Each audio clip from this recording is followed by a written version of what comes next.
to order. Okay, you are live. Okay, I'd like to call to order the Finance Committee meeting of February 1st, 2021 at approximately 5:03 p.m. Can I have a roll call, please? Sure. Councillor Beta, Here. Councillor Villarreal. Councillor Villarreal. Oh, okay, thank you. Councillor Romero Worth. I'm here. Thank you. Councillor Lindell. Here. And Councillor Cassett Sanchez. Here. We have a quorum. Okay, thank you. The next item is approval of the agenda. Are there any changes from staff? No changes, Mr. Chair. Okay, changes from the committee. Can I have a motion regarding the agenda? Move to approve. Second. Okay, we have a motion and a second. Can I have a roll call, please? Yes. Councillor Beta, Yes. Councillor Villarreal. Councillor Villarreal. Councillor Romero Worth. Yes.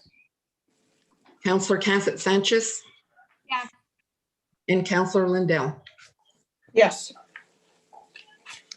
Okay, our next item is approval of the consent agenda. We have one item. What is the wishes of the committee?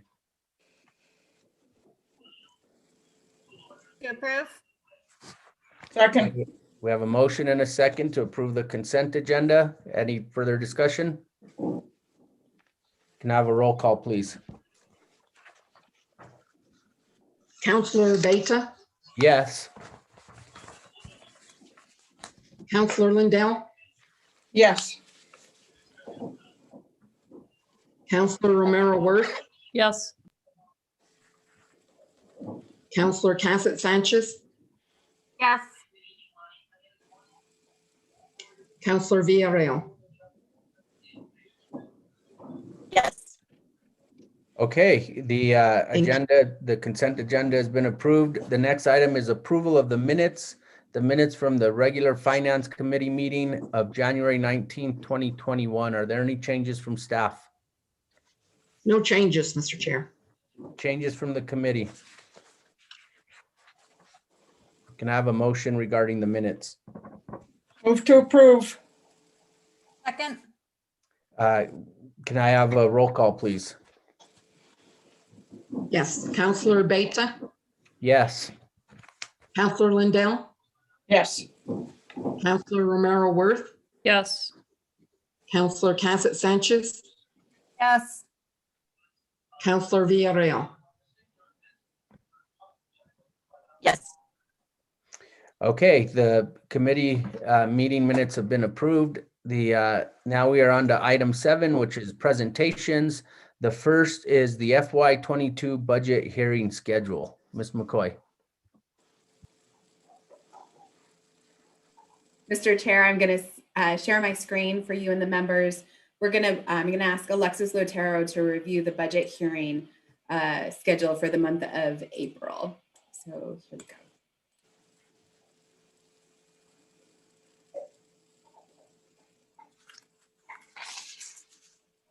Alexis, go ahead and walk us through the schedule as it's laid out here.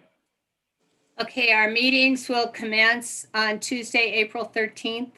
The meetings will be in the afternoon from 1 to 4. As you know, everyone is well aware they can go beyond that time depending on how much discussion is involved. They will be Tuesday, Wednesday, Thursdays, and they will, the last meeting will be Tuesday, April 27th. And with this schedule, we have a goal to have the governing body approval, the final vote of the budget on Wednesday, April 28th. Are there any questions? Any questions from the committee?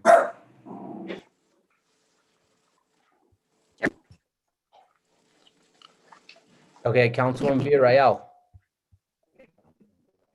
Sorry, I'm on my phone because my computer pretty much died for some reason. I just remember from my notes, there's one day, I think it's the April 14th date. It says 1 to 4, but we have a council meeting that day, at least on my schedule. Is that correct?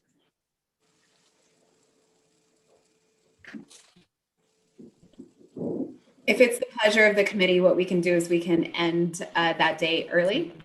That's what we had scheduled for Wednesday, April 21st. But on any of these days, if there's a 4 p.m. Committee meeting, we can always end at 3:30. So I'll go ahead and check into that. Thank you, Councilor Villarreal, for raising that concern. Yeah, I think you definitely have that on the 14th, and I think you've accommodated the quality of life on the 21st by ending at 3. Is that correct? Mr. Chair, correct. We can do the same ahead of the governing body meeting, the previous. Okay. Okay, great.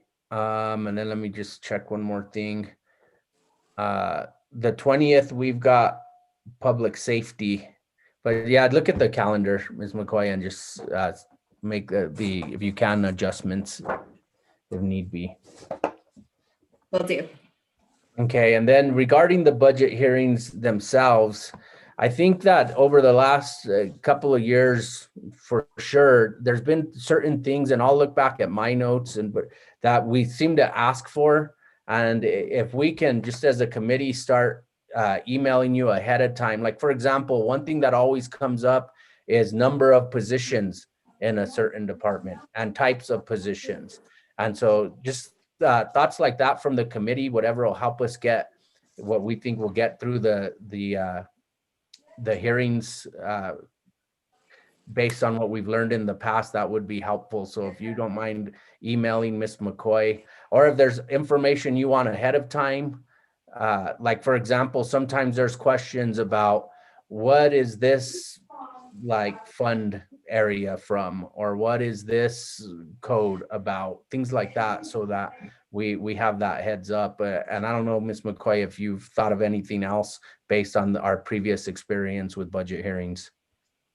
Mr. Chair, councilors, very similar to our Midtown presentation, which is fact-based, 2-page briefing. What Alexis and the budget team had proposed is to create similar briefings on these recurring questions from either the public or the committee members.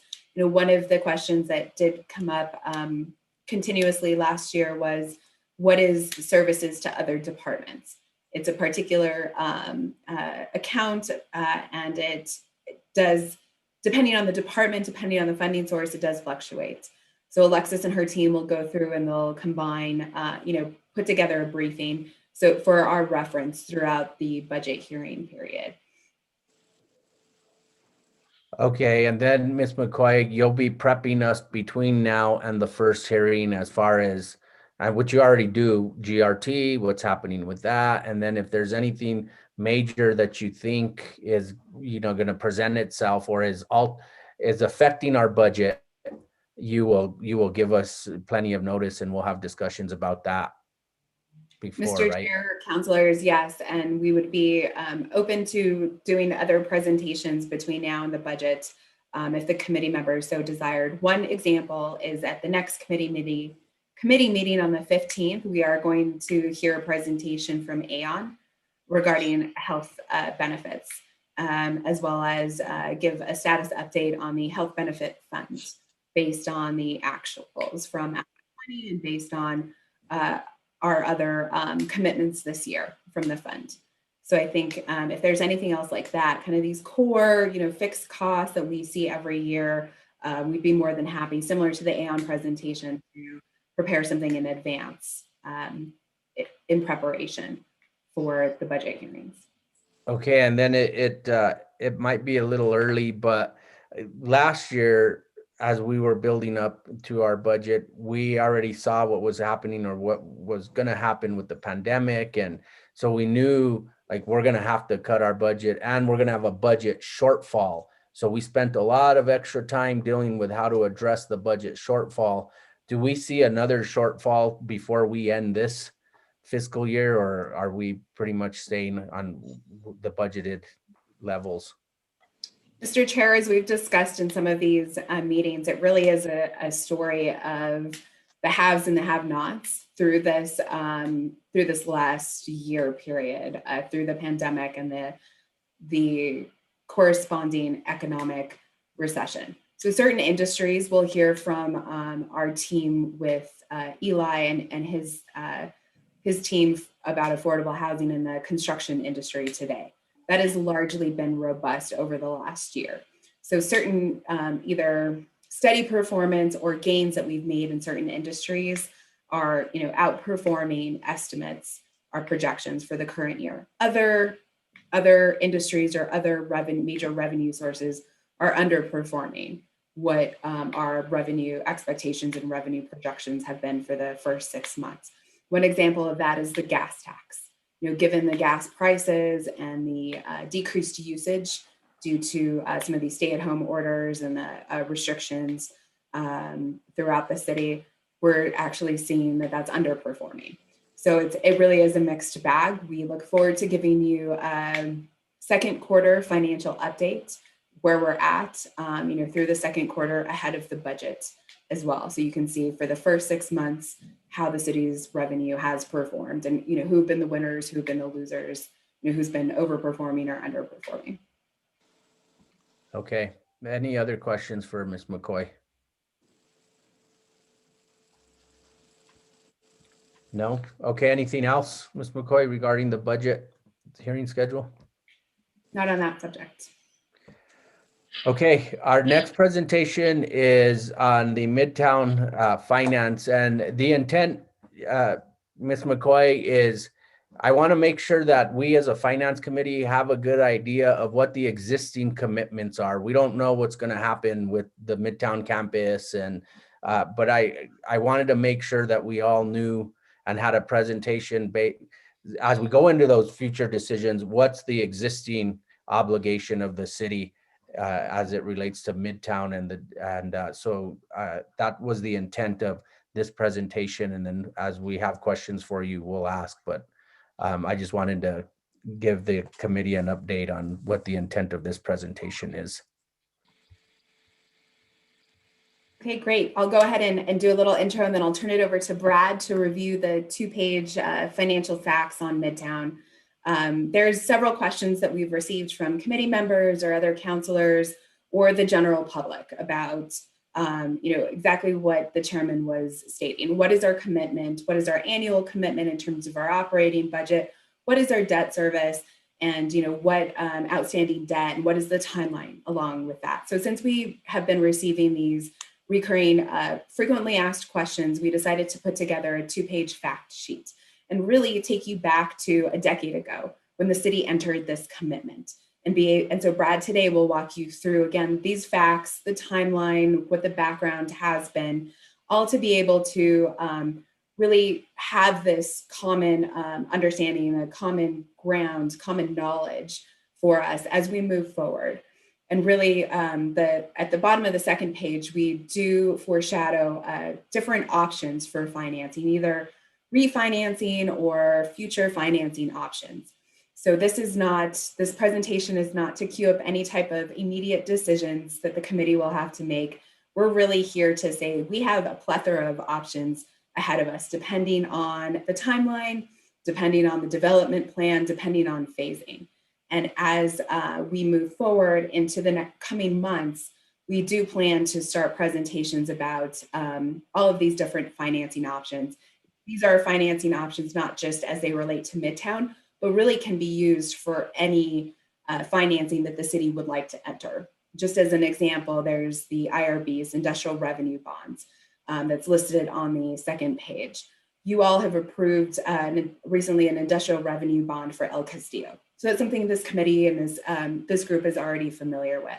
But we'll go ahead and lay out in the coming months through different presentations, through our staff and our colleagues, what the pros are, what is an IRB, what the pros are, what the cons are, when to use it, when it's the most appropriate time to use it.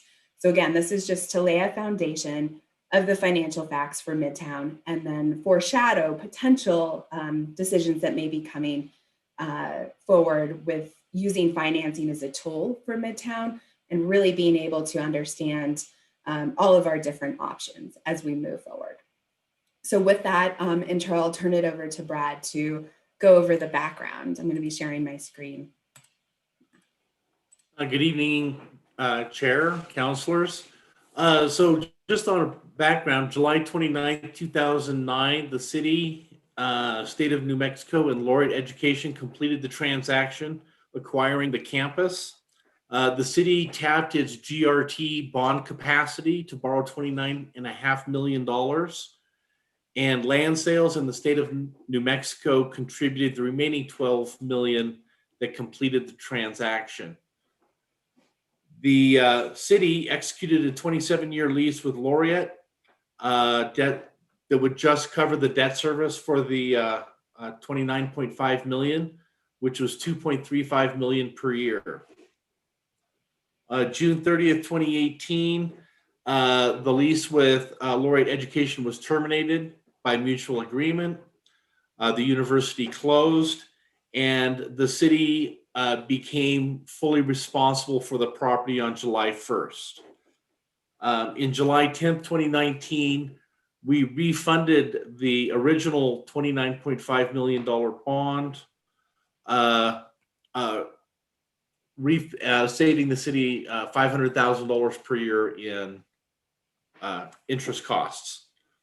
We're going to come back to that when we get down to the other finance. We have more to talk about on that. A brief summary, and this is FY17 was the last fiscal year that Laureate was there, and they had only paid for half the year per the termination agreement. And the city had incurred some operating expenses.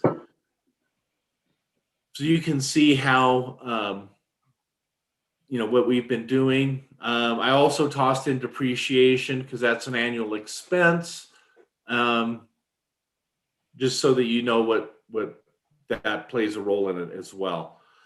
We have two large revenue sources, Garson Studios and Santa Fe Recovery. Those are the two largest customers or lessees on the campus since Laureate left. The largest expense is debt service. We have reduced it from the 2.35 million to the 1.7 million. But since there's no one funding it, that's been 4.4 million since Laureate terminated the lease. The next largest expense is repair and service contracts. And a lot of that was just, we didn't know what we had, and there was a very strong winter that caused a lot of repair and maintenance. And so you can take a look at the graph on the operations. I spoke with Sam, who's been managing the campus, and the reason why FY21 is down substantially is that he's been working under the assumption that we were going to turn this property over in May to the developer. And so there may be some changes to the FY20 actuals, and it may end up looking more like the FY21 budget. So when the city refunded the original bond, the plan was, let's refund it, let's save the money, but let's not give up the call option or the right to pay off the debt at any time. In 2019, most municipal bonds you can call after 10 years. So the original bond was callable, but we wanted to maintain that feature, especially if we sold the property in 2 years. The city wanted to be able to pay off the debt in 2 years. Right now, when we looked at the original financing.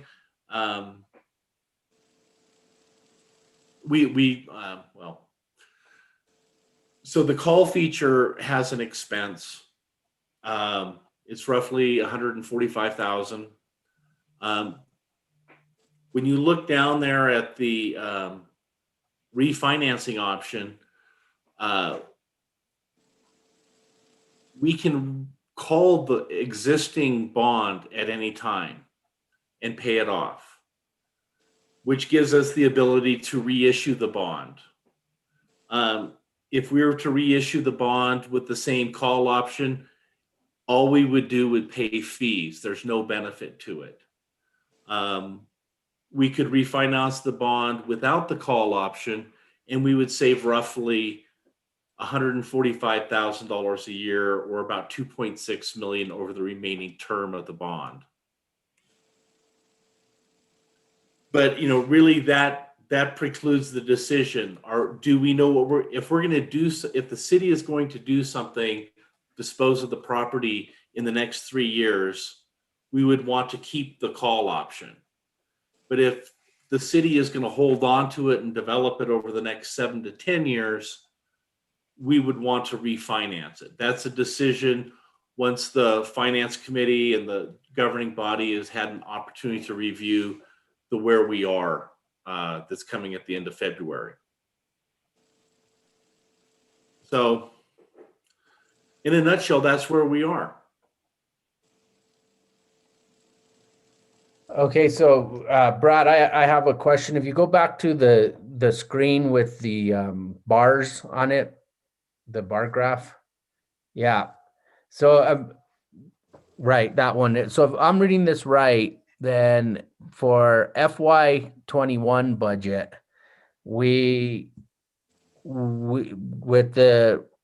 you basically take the green and the red, add that together and minus the 0.5, and that's the deficit that we had, which was 5.4 million last year.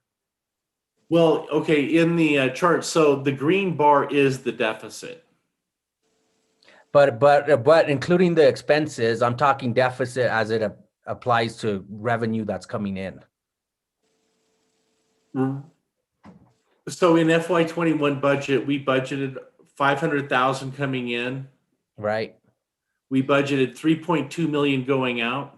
Yep. And the difference is 2.7 million going out. Okay. All right. Okay. So we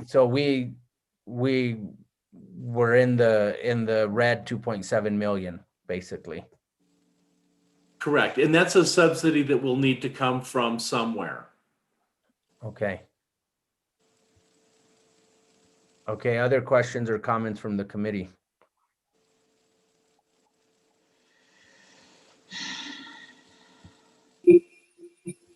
Mr. Chair, Yes, Councilwoman Villarreal. I just had a question about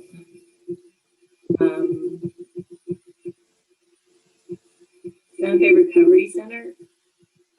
Can you try speaking into your phone clearer, Renee? I can't, you're hard to understand. How about now? That's better. Okay. I was asking a question about the Santa Fe Recovery Center, and they have a lease with us. However, they're constructing a new building. So do we know when that's going to be completed and when they'll vacate the property, the Midtown property?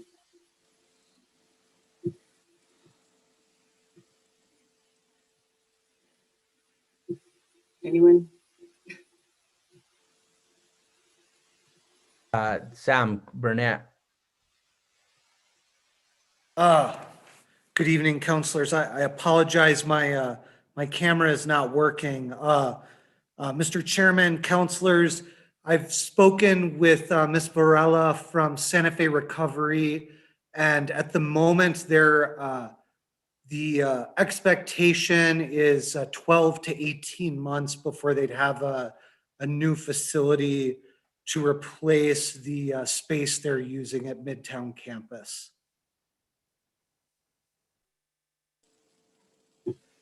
Thank you for that information. So essentially that they won't be necessarily moving anytime soon, correct? Mr. Chair, Councilor Villarreal, at the moment, Santa Fe Recovery's lease runs through the end of May. And I know that recently they sent an email request to Mr. Brown in the Economic and Community Development Department requesting the potential possibility of extending their lease in light of recent developments at Midtown. Okay, good to know. And we enjoy their partnership. So I was just asking in terms of time frame. And they're also one of our operating revenue, but just wanted to make sure we still have that partnership going for a while. Thank you. Yeah, that's a really good point. Good question. So remind me again what date you said, Sam, or how long of an extension do they want? Because as Councilwoman Villarreal said, we will eventually lose that revenue source. Absolutely. Mr. Chair, at the moment, their lease runs through May 31st. And I believe what they've asked for is a 1-year extension through May 31st, 2020. And at the moment, at their current capacity, their rent is about $35,000 a month. So right around, I think it's like $425,000 a year. So you're saying May of 2022 would be when it would run through. So we'd have about 14 or 15 more months of rent from them. Correct, sir. And at that time, if they, depending on where they are with the construction of their new facilities and where we are in operating Midtown, the potential to extend it beyond that still exists. Okay, all right. But also eventually we're gonna lose that. Mr. Chair, that is my understanding. Okay, thank you. Other questions or comments from the committee? Councilwoman Cassette Sanchez. Thank you very much, Mr. Chair. On that point, our sheet here says that those are the two largest single sources of revenue. Do we have additional revenues coming in that we could also potentially be losing? What other revenue sources does it look like on the campus right now? Mr. Chair, Councilor Cassette Sanchez, at the moment, we have 3 tenants on the campus: Garson Studios, Santa Fe Recovery, and then a small organization named Vital Spaces, whose monthly rent is $2,500, so considerably less substantial. So those are currently the 3 tenants we have, and I know there is the possibility for other tenants to come in now that we're no longer in an ENA with Team Midtown. And then how long is Vital Spaces leased for? Mr. Chair, Councilwoman, Vital Spaces lease actually expired at the end of December. That they completed their 1 year, and they're now on a month-to-month term with the city. And they remain very active in the space. And I personally kind of consider it an indefinite tenant.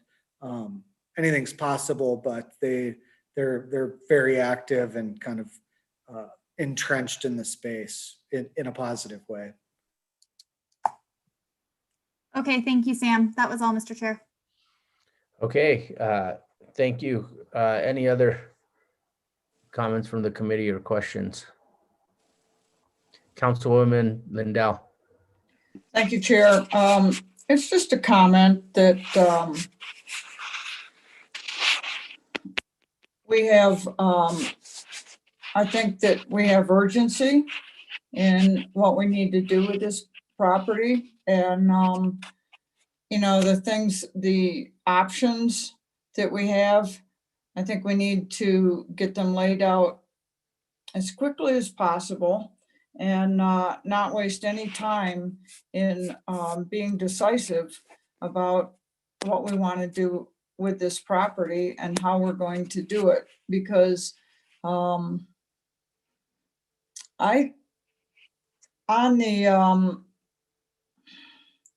trying to look at that bar graph again. On the, I think that FY21 budget, it may be optimistic. I don't know, but I think this project deserves our attention, and that we probably need to approach it with some urgency. It's a pretty intensive budget drain for us. So I'd like to see our options presented to us as quickly as possible, and see the council move forward as quickly as possible. Thank you, Chair. Okay, thank you. Any other questions or comments? Okay, so I guess the takeaway is that our balance is 22.8 million. And right now, well, based on last year's budget, we're looking at a $2.7 million a year loss so far. Is that right, Brad?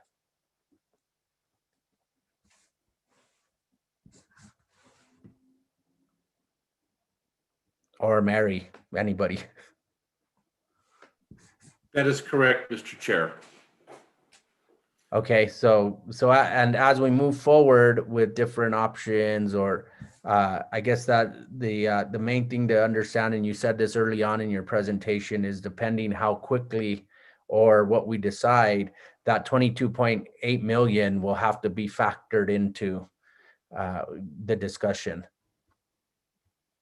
That's correct. Well, the refinancing of it, Right. if we're going to do something right away, then we don't have to do anything. But if it's going to be prolonged, we should really, it needs to be evaluated. Okay. All right. Anything before we move on to our next presentation? Anything else from the committee? No? Okay, thank you. Then that brings us to our next presentation, which is an update on land use permitting. Eli.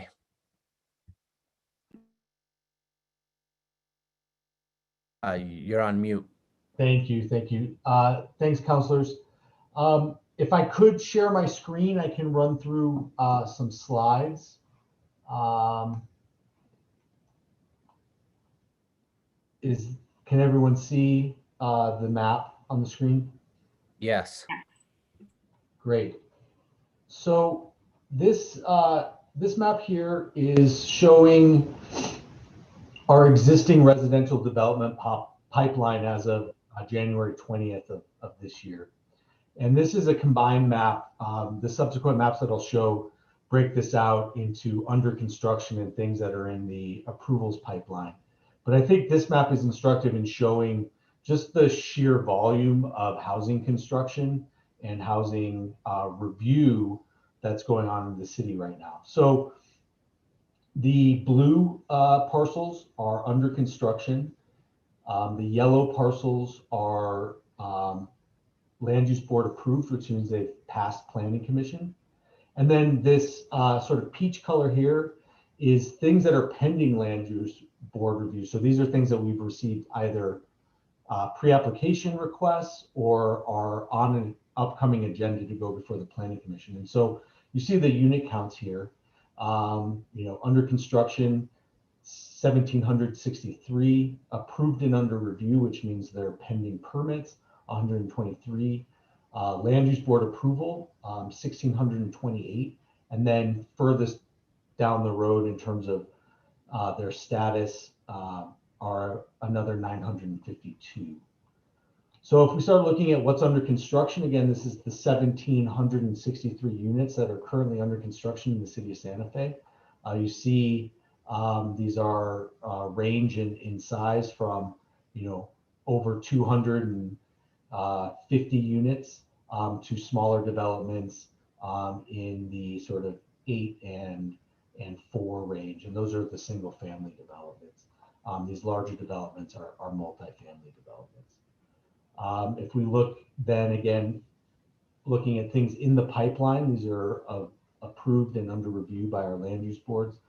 We have about another 1,628 units, both single family and multifamily.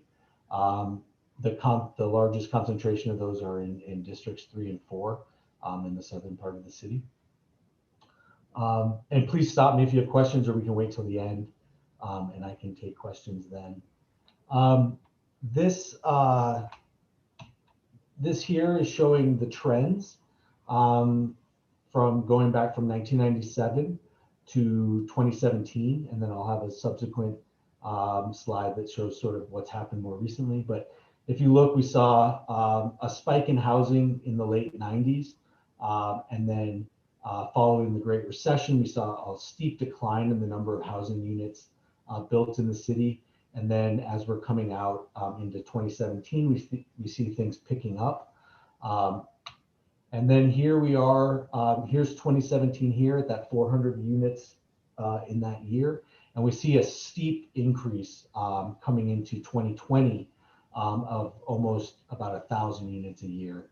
And that ties into the maps that I showed at the beginning of the presentation. If we look at these graphs here and looking at construction permitting and revenue, these numbers are year to date as of November of 2020. But you start to see we're sort of on track with our permitting. The valuation of the permits is about the same over the previous year in 2019, but we see a big jump in the total revenue generated. And this number actually for the entire year 2020 was actually about $6.3 million in revenue generated. And that's just revenue in permit fees. That does not include impact fees, and that does not include any GRT that was generated by the construction industry. The reason why we see such a large spike in the permit fee revenue that was generated last year is because so much of our construction permitting was around multifamily housing. And then if we look could I ask a question on that, Eli? Where it says number of permits, those are just permits, all permits. Like if I wanted to do an addition on my house, is that one of those permits? That's correct. So this is any permit we issue from you're pulling a permit to do plumbing work on your house, a trade permit, to a large new residential, home or multifamily building. So this is all of our permitting out of the land use department. If we start looking at sort of the numbers year over year, this goes back to some of the earlier graphs we looked at, and this shows the proportion of multifamily to single family. In 2017, we had about 400 units built, mostly single family. And we see that balance shifting as we move forward in 2018, 2019, and eventually 2020, where we see, right there almost at 1,000 units of housing permitted last year. And the vast majority of those are multifamily housing units. And then I just had one more quick slide to share. I wonder if I can get there.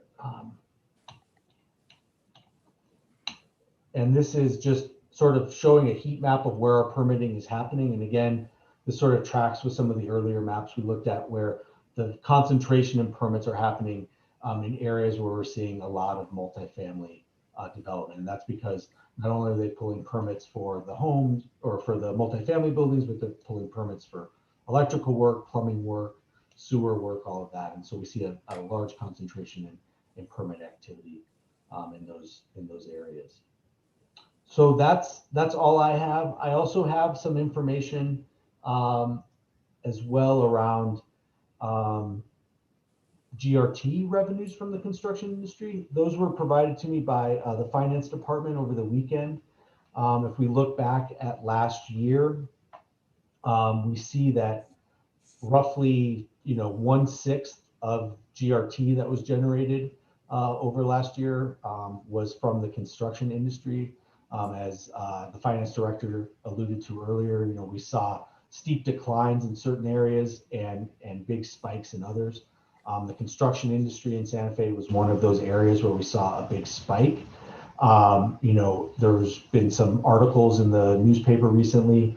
The city of Santa Fe was 7th in the country in metro areas over construction job growth last year, which is very encouraging. I think in a lot of ways, the work around construction and housing more specifically has really been an important part of our local economy and is continuing to really buoy both the city and our community moving into this year. So with that, I'll stand for any questions. Okay, questions?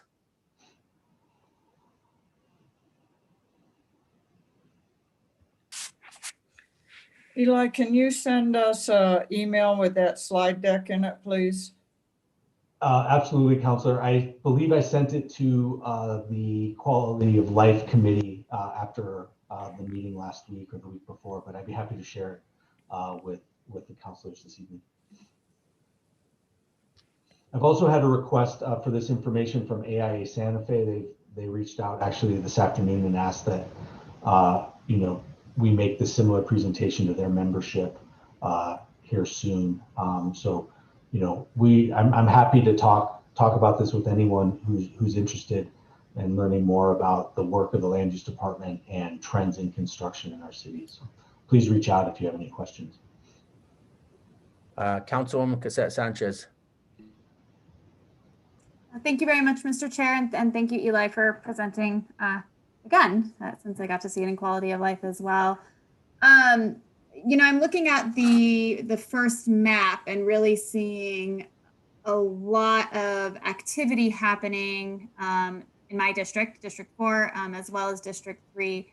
And I know, Eli, you and I have had this conversation previously in the past regarding, as we are looking to build more units, we absolutely have a housing shortage as we are looking at more affordable housing, but also how this really ties in with city planning and determining where these homes are going to go and how this corresponds with the other considerations that we need to be looking at. So how it corresponds with access to parks and which schools kids would be going to, roads and infrastructure there. Can you speak a little bit more to that and what's that looking like in the city? How are we addressing this right now, or how do we need to be addressing it?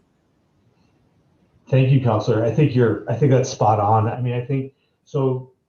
Alex Ladd is presenting next and talking about strategies around how to divert more funds to the Affordable Housing Trust Fund in the city.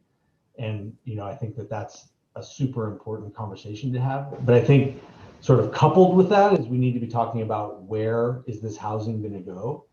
And then thinking about, after we start planning for where the housing is going to go, start thinking about what are all the other sort of associated needs and impacts of that residential growth, whether it be access to open space, impacts to our traffic networks, resources around water, or just infrastructure improvements more generally. And so I think that's really going to be the next challenge for the city, is looking at how do we manage this growth in a really comprehensive way. And I've had conversations with many of you on this topic.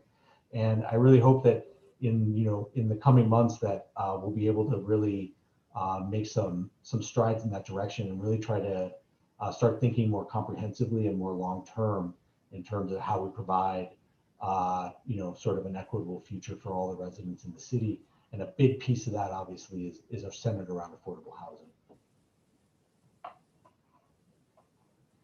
Yeah, thank you so much for that, Eli. It's something I really think about a lot, that it's not just about affordable housing, it's about affordable communities and affordable neighborhoods. And I do want to make sure that we are not divorcing those two conversations as we are looking at, how do we increase our capability to build affordable neighborhoods, which is really important, but the neighborhood piece also has to be crucial. So thank you I'm glad that that's being considered and thought about. And I definitely want to be continuing that conversation and looking at where do we need to be as a city, investing internally, investing externally, you know, how do we really achieve that goal as opposed to just kind of creating a massive suburbia that could be any town, USA, and not necessarily Santa Fe. So thank you. Well, and that's such a great point, Counselor, because suburbia is expensive. It's expensive for the cities that grow that way because it's really expensive to provide services to that type and scale and density of development. But it's also really expensive to the residents, right? If you live in a suburban area that doesn't have good access to transit, that you need a vehicle to be able to get to work or to get to the grocery store, those are real costs to a household. And so there's ways to make sort of living in Santa Fe more affordable. That's not just by making housing more affordable, but by creating complete neighborhoods. And so I think that that's a really, really important piece of the puzzle, and really thinking about how do we create neighborhoods that have not only housing, but job opportunities, opportunities for shopping, retail, where you can work, live, play, all in a sort of close proximity to one another. And so I think that those are important questions we need to be asking ourselves as well as we move forward, is how do we create more complete communities as we grow? And so that's definitely something we also want to be looking at moving forward. Thanks, Eli. And then this is kind of a weird question. Who's, in terms of like department responsibility, you know, whose job is that? Is that land use? Is that economic development? Is that community services? Is it everybody? Well, I think it is. I mean, so when you're talking about long range planning, I think long range planning is really at the nexus of a lot of the work that a lot of different departments in the city do. And so I think it would be a natural thing for the land use department to take the lead on. But it would certainly work closely with allied departments in community development, such as economic development and affordable housing, including and also tourism and arts and culture. I mean, those are very important pieces to what we're talking about in terms of creating complete communities. But then obviously we would also have to work really closely with folks in public works, the folks in public utilities, as well as other departments, parks, open, people that are thinking about open space.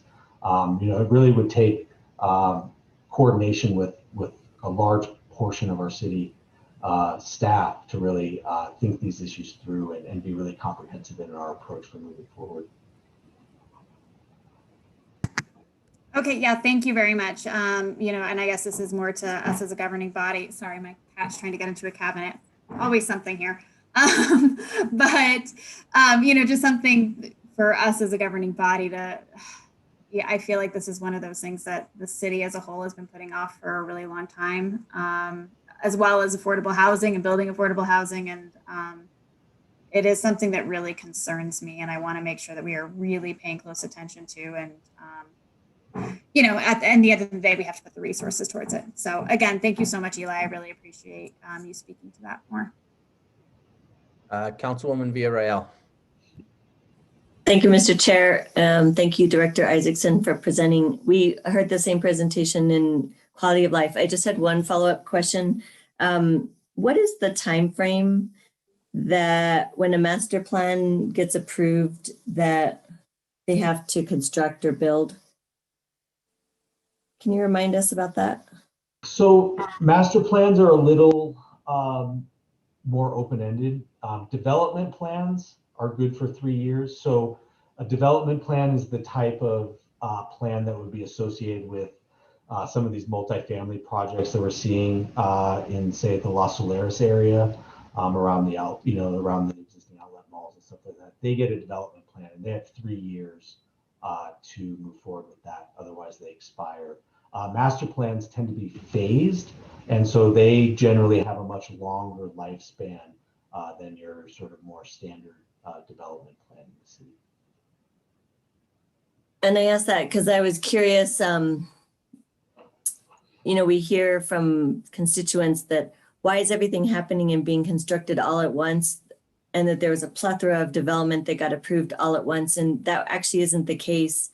And I guess I wanted to see a breakdown with this map to see how many of these developments were actually approved 3 or 2 or 1 year ago, and just a breakdown to understand that they weren't actually, that it didn't happen like 2020 and that they got constructed right away. It took time. There was financial needs that they had. Well, the economy is actually doing better and they were probably able to construct. So I'm just curious if you, I don't know if you have the answer now, but if you could dig into that and give us an idea of, like, out of all of these that are currently either completed or under construction, how many of those were from previous years? Does that make sense? It does. And, you know, so there may be a few in sort of, let's say if something's under construction in 2020, there's a chance that maybe it was approved by the Planning Commission in 2020. But there's usually some lag time there, right? Because, you know, when you're hearing about an ENN happening in your neighborhood for, say, a multifamily development, there's going to be quite a bit of time before that project is actually sort of coming out of the ground and has permits and is moving forward. So there's certainly a lag there as things move through the pipeline. And that's why we kind of look at it as a pipeline, right? Because you start in the entitlements phase and work through that process. And then after you come through Planning Commission, you sort of get handed off to then from our planning side of the house and land use over to our development side of the house. And we deal with, you know, your grading and drainage and your landscaping utility permits, and then your vertical construction permits through inspections, and finally a CO. And so we are kind of cradle to grave in land use, where we start at the very beginning and usher these projects all the way through. And I think there's a lot of benefits to that. But there's, you know, anywhere from 18 months to 2 years. I mean, that can be a very lengthy process. And so things that are sort of under construction now generally were approved 2019, maybe even going back as far as 2018. So that's generally how things go. But I'd be happy to try to break things down. Be interested to try to figure out how to show that on a map, but we can definitely work on trying to show that graphically when things were approved versus where they are now in their sort of delivery of those units. I think it would just help me, especially the larger ones that we approved a couple of years ago that are actually breaking ground now. So just so we have an idea, I mean, maybe not the smaller ones that are only a few units, but I guess I just wanted to explain to folks that it didn't just happen quickly. It was over a period of time. And then also, I think some of the developers have to get the finances in order. And so that makes it, that shifts things as well. So just wanted to see kind of what the makeup looks like, if you could provide that.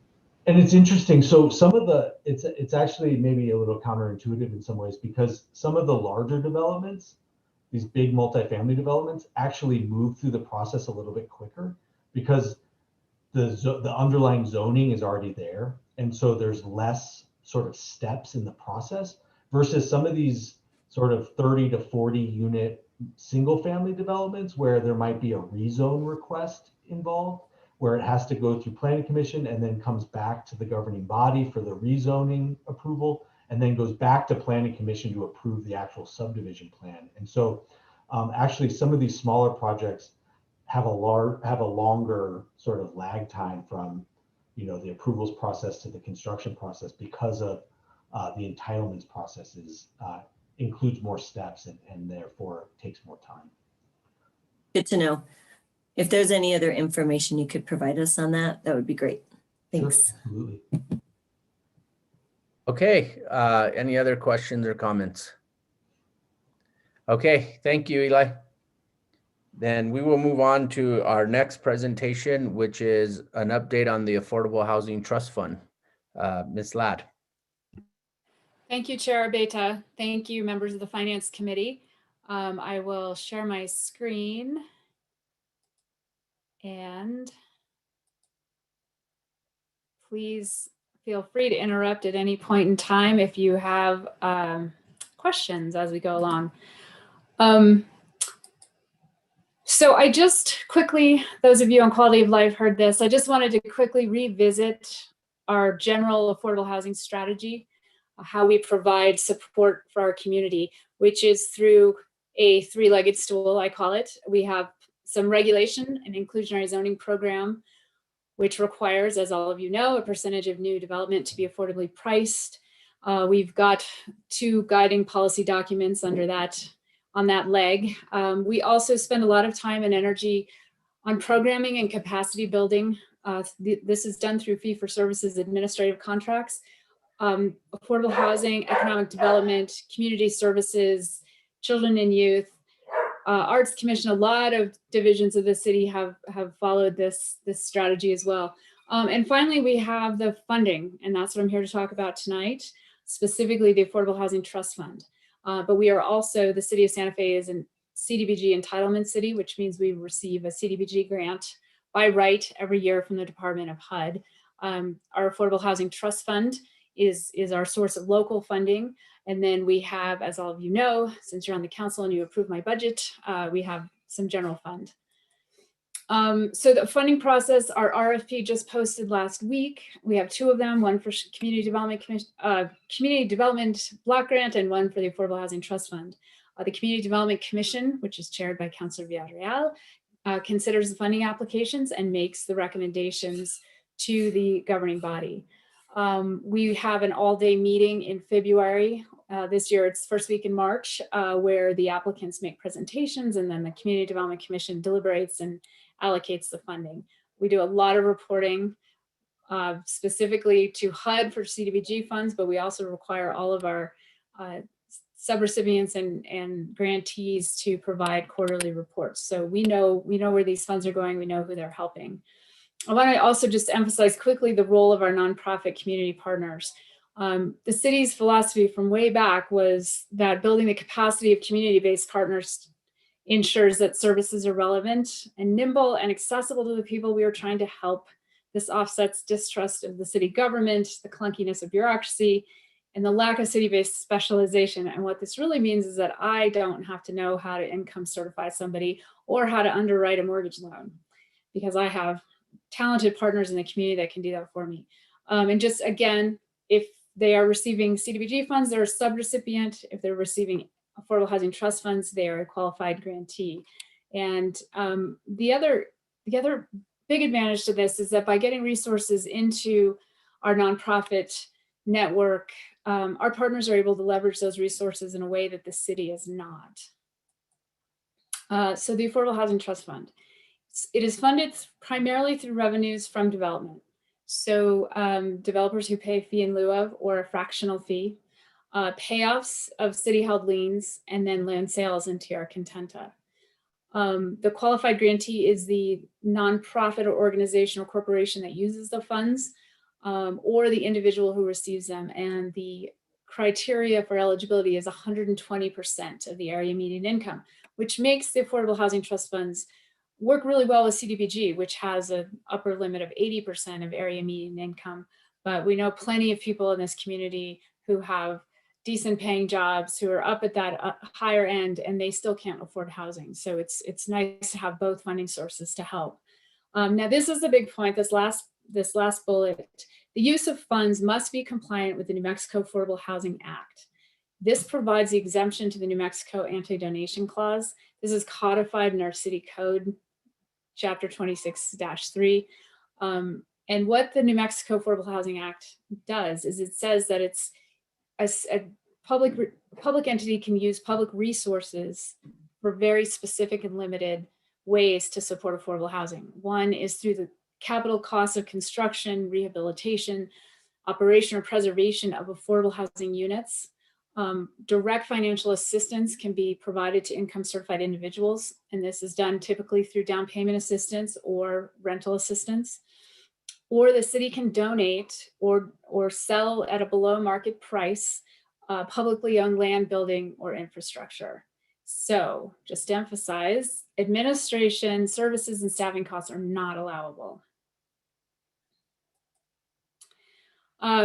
Typically, in any given year, historically, we've used trust funds about 15% for home improvement, emergency repairs for homeowners, about 35%, so slightly the biggest category, by a little bit for down payment assistance. Now, this is really reducing the mortgage principal.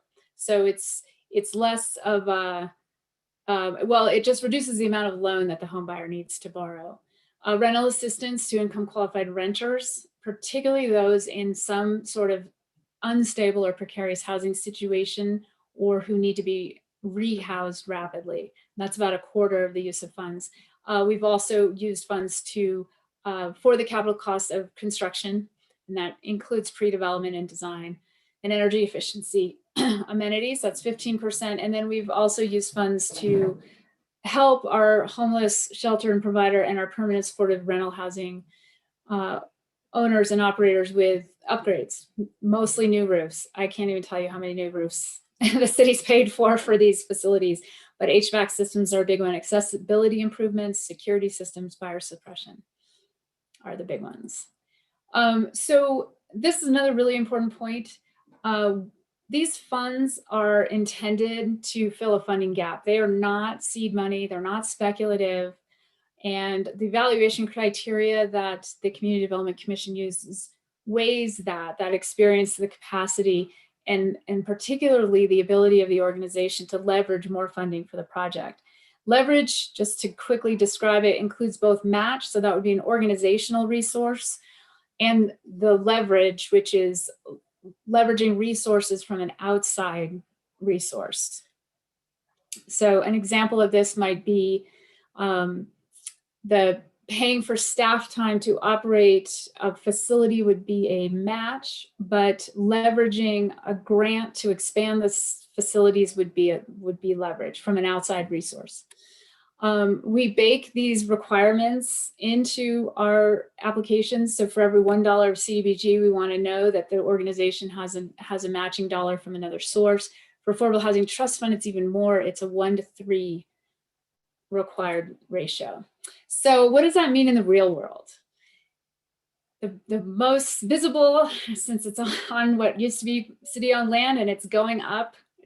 I hadn't been out of my house forever, had to do an errand, drove down Silo Road the other day, and I found myself gasping out loud, like, oh my gosh, it's actually going up. So that's really exciting. And I think all of you know the breakdown. It's 65 units of live work housing that's affordable to renters at 60% of area median income below.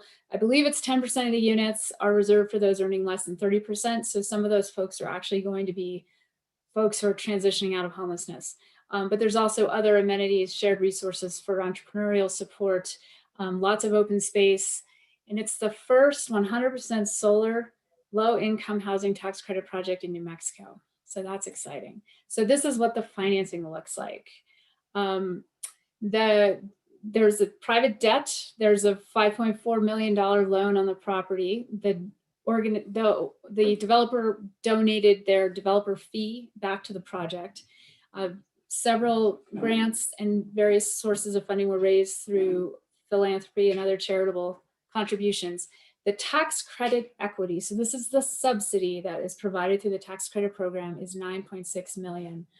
The solar tax credit equity is another $167,000. And here's where we get to the city's part. The city donated the land at a value of $1.3 million. In addition, $400,000 of trust funds were made available for the project. And then the fee waiver, so any affordable housing project in the city of Santa Fe, whether it's a for-profit unit built by a for-profit or a nonprofit, is allowed development fee waivers and reductions in various water fees and other costs, which, as you can see for this project, is substantial. So the total project cost is $18 million. And I rounded these numbers slightly. I had a professor in planning school who said it's always better to be generally right than specifically wrong. So these numbers are a little bit rounded, but you get the picture of the the sheer size of this project. And so what does this mean? The leverage of the city's contribution, so that's the land and the cash and the fee waivers, is for every $1 worth of value, it's an $8 investment. So we've leveraged $8 for every $1 that the city's put into it. The GRT that will be paid just on the construction is over $1 million. And I think this last point is really interesting. Daniel provided this to me. He crunched some numbers. It said, for every year that a renter is paying a rent affordable to their income, and at this project, it's the 60% AMI, they save $3,500 per year in housing costs compared to what they would be paying if they were paying a market rent. And I believe he used the HUD fair market rent statistic for that. And for the lifetime of this project, which is 40-year minimum, this translates into over $9 million of collective savings. So the city's one-time investment, it's not just helping somebody once or creating one unit, it's creating this ongoing savings for people, which I think is a really important point. Now, what does it look like on the home buying side? So I just took some numbers from a real example. This would be a Santa Fe Homes program home would be a home built by a for-profit developer. So let's say this appraised value is $280,000. What the city does is the city gives 5% of equity to a participating homeowner right off the top. So reducing that 280 by 5% is 266. But the subsidized price, the price that the home buyer is paying, is $155. And so the city sets up a lien to capture the difference in value between that effective sales price and this 95% of appraised value. The purpose of that lien is to control affordability. This is so that when this home buyer sells this home, that $111,000, assuming that there hasn't been some tragic crash in the market, but that money is available. It's transferred to the next buyer. So it effectively can keep the home affordable. And this is kind of what this financing stack would look like. This buyer buying the $155,000 home would have a first mortgage of $125,000, possibly a second down payment assistance type of loan. These are usually non-amortizing and no payment due. So they also call them soft seconds. The Affordable Housing Trust Fund loan. So this is a $20,000 mortgage principal buy down. So it's allowing this buyer to only have to take out a $125,000 loan versus $145,000. The buyer usually has some out-of-pocket costs as well, because we want to know that somebody can save enough money for covering some of their transaction costs. And then here's the affordability lien. So that adds up to, the financing adds up to $159,000, and then the affordability lien covers the gap between the financing for the affordable subsidized sales price and the market value of the home. So this turns into a leverage of about 7 to 1 when you look at just the private debt, which would be the first loan and the second loan. But when you consider the value of that, the affordability lien, which is held by the city, that creates a leverage of $1 for every $1 affordable housing trust funds. We're leveraging $14 of value from other sources. And then finally, we can't talk about housing without talking about ending and preventing homelessness. And I think a really important point, I think all of you have heard Kira Ochoa say this multiple times. Emergency services will always be necessary because of people are people and people have crises. But preventing homelessness and or rehousing quickly people experiencing homelessness is both humane and cost effective. And so Chair Abeta and I talked about this the other day a little bit. There are numbers all over the board for what the true cost of homelessness is versus housing someone. So if you kind of I looked at a few different communities, including Albuquerque, and sort of the standard was somewhere around $35,000 to $50,000 a year is costing taxpayers in the form of jail bookings, shelter services, detox programs, emergency medical services, hospital stays, etc. It costs at least half of, at least housing people with support services is at least half that cost, and probably less. A rapid rehousing voucher, so just general rental subsidy, ranges, and this is for more incomes than just chronically homeless people probably need a little bit more than this until they get some sort of income, but it's about $700 to $1,000 a month. So then when you look at the city's total investment in silo yards, which comes out to about $35,000 a unit, or if you only look at the Affordable Housing Trust Fund portion, which is the only cash portion, right? The rest of it is just embodied value. The cash investment is $3,000 a unit. So how would you like to spend your money? $35,000 to create a permanently affordable unit, or $35,000 just to keep somebody from dying, basically. So it's a pretty, I think it's, the numbers really show that continuing to invest in housing as a solution to homelessness is really the only way we're going to end this. And then I want to talk really briefly about the trust fund and what does it have to do with regulation. I think all of you are familiar with a little bit of the history of the fee by paying the fee in lieu by right, which is for rental units only. And that was that by right compliance was established in 2016 with a 4-year sunset. In 2020, it was made permanent. And as a result, prior to allowing the fee in lieu of, our market had not seen any new market rate rental units added. But since that allowance was made in 2016, 750 rental units have been constructed. And as Eli was talking about another 1,700 are under construction. And then there's a whole bunch more that are in some sort of part of the land use approval queue. And what does that mean for revenue going into the trust fund? Because prior to the fee in lieu of, all of the revenue sources for the trust fund were dependent directly on development activity. So if you have a slowdown in the market, it means a slowdown in revenue. Tierra Contenta hasn't paid much in for years. And you can't really predict when somebody's going to sell their house and pay back their lien if they can't find another income certified buyer. So there's really never, ever a predictable amount. Some years we haven't had any to give away. Other years we created a $400,000 threshold a few years ago because it's a lot of work to go through to give away any less than that. So here's what the revenue table looks like since we started collecting fees in lieu of. So that's, and this isn't the total amount. We have probably about another 500,000 or 600,000 more coming from other sources, but this is directly from the fees in lieu of, which is great. Obviously, I'm going to accept those checks, but it's not sustainable because of this idea that it relies on our market absorbing all of these units. And kind of to the original point back in the other presentation, like, is that the best way for our community to grow from a land use perspective?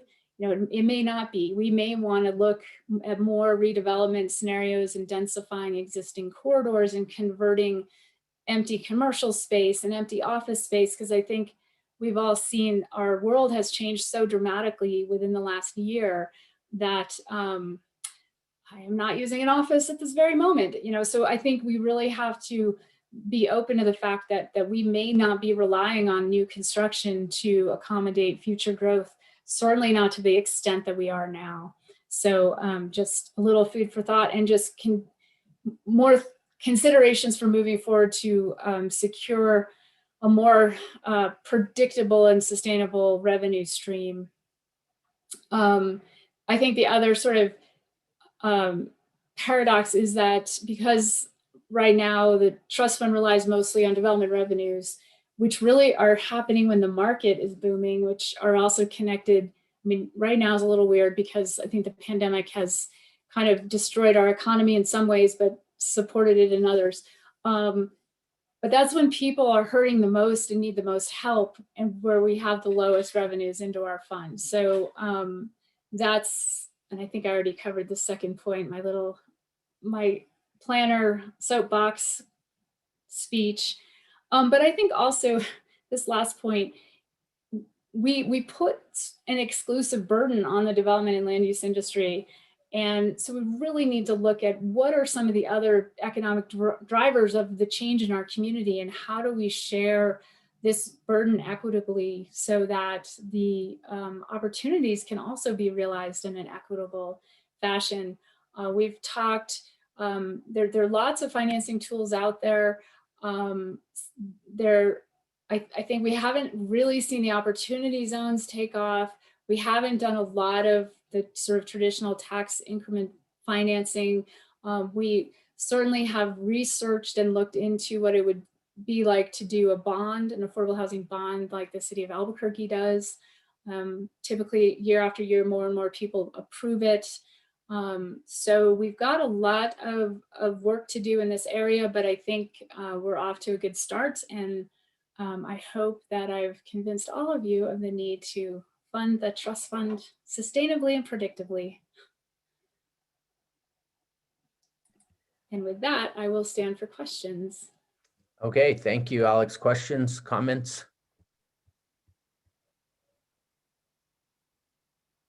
Councilwoman Villarreal.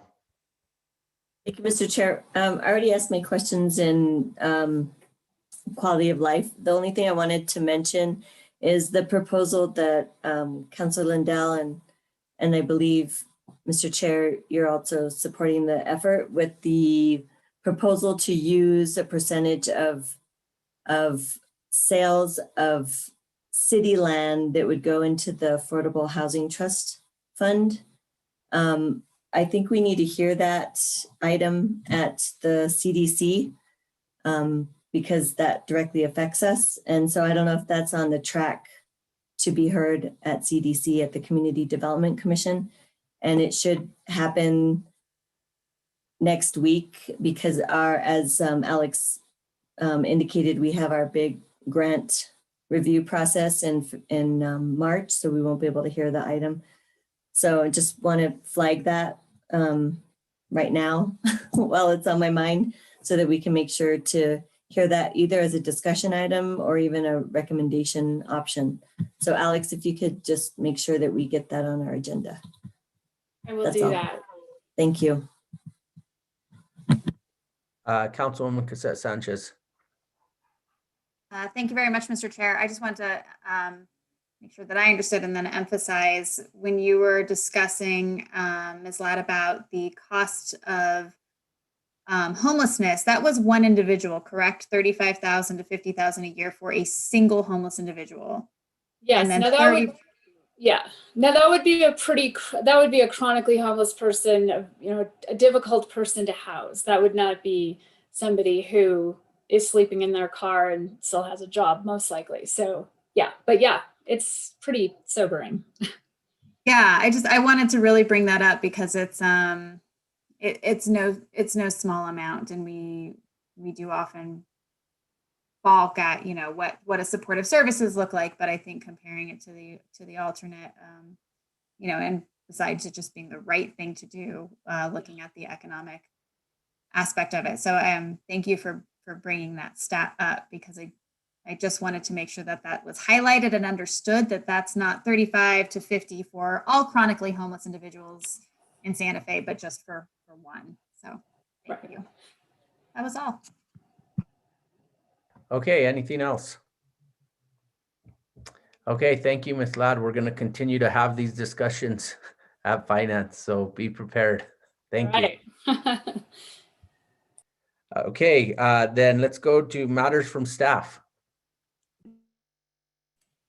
Thank you, Mr. Chair. I do have an update. All of the CARES Act reimbursements have been submitted to the Department of Finance and Administration.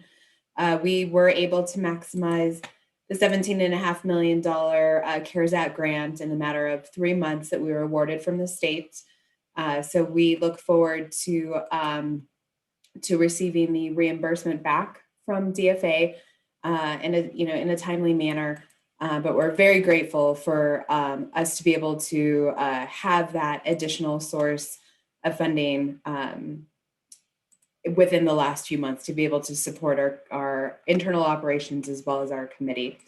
So Mr. Chair, if it's okay with you, I'd like to give just a brief outline of how those funds were spent. Sure. Okay. Let me pull this up now. So we have a breakdown. We had, in terms of economic support, this is economic support to individuals, not the business economic support. The total was 7.1 million that we submitted for reimbursement. 2 million of that was Santa Fe Suites, what the council authorized as gap financing to, so the nonprofit could purchase Santa Fe Suites. This was key to support housing and provide safe and secure housing opportunities to mitigate the impact of the congregate housing during COVID-19, and to properly assist the individuals that were impacted by COVID-19 to find housing. The Midtown Emergency Shelter, as you know, we have a contractor that is, as of FY21, has taken over the operations, the day-to-day operations. So we were able to seek reimbursement for about 100,000 of their contractual expenses for running the Midtown Emergency Operations Shelter. In addition to that, we did have what we've been referring to as direct community assistance for about 5 million. This was financial assistance that we were able to provide for rent and utilities for individuals that did face economic hardship directly related to COVID-19.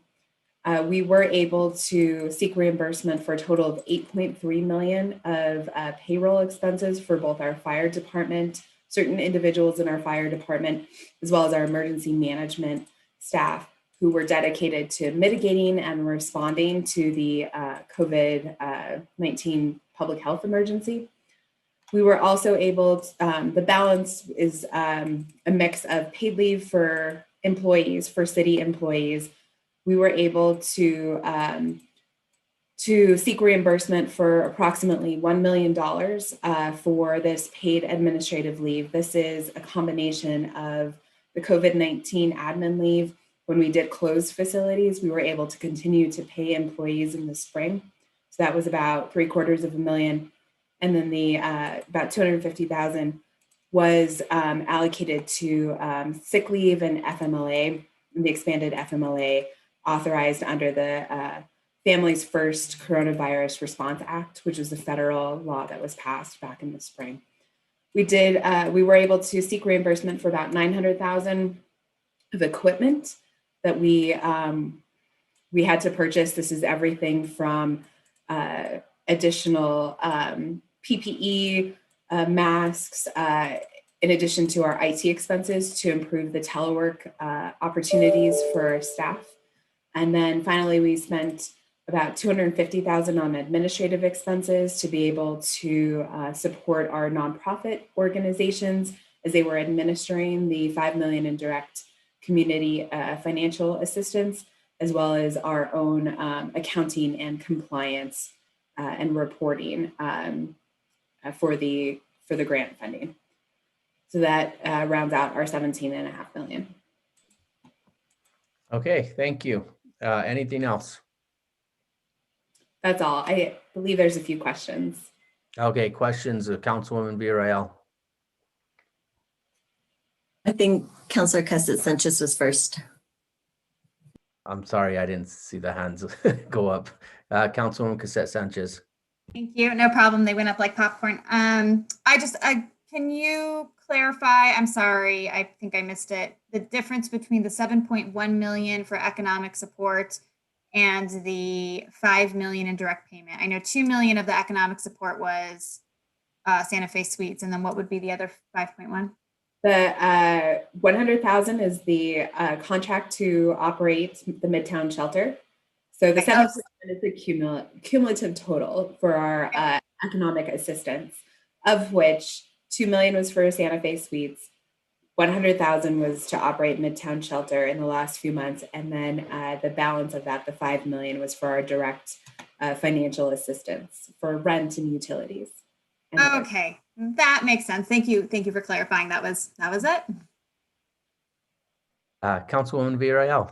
Thank you, Mr. Chair. I had that same question, so thanks for the clarification. Remind us, what did you say was the paid admin leave portion of the payroll reimbursement?